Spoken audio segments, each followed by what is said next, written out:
வீட்டிலிருந்து ஒவ்வொரு மனிதனும் வெளியே வரும் பொழுது அவனை நோக்கி 2 சைத்தான் இருப்பார்களாம். தெரியுமா ஹதீஸ்? அல்லாஹ்வுடைய தூதர் ரசூல் ஸல்லல்லாஹு அலைஹி வஸல்லம் அவர்கள் சொன்னார்கள், ஒவ்வொரு மனிதனும் வீட்டிலிருந்து புறப்படும் பொழுது அவனுக்கு எதிரே 2 சைத்தான் நிற்பான்.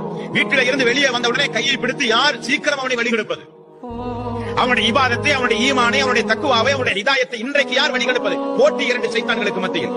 பிஸ்மில்லாஹி தவக்கல்து அலல்லாஹ், நான் அல்லாஹ்வின் மீது முழு தவக்கல்து வைத்து இதோ நான் புறப்படுகிறேன் என்றால் சைத்தான் பயந்து போகிறான். என்ன ஒரு அநியாயம் பார்த்தாயா, வீட்டிலிருந்து புறப்படும் பொழுதே அல்லாஹ்வின் மீது தவக்கல்து வைத்து புறப்படுகிறானே, இவனை நம்மால் ஒன்றும் செய்ய முடியாது, சைத்தான் புறங்கால் என்று ஓடுவானா.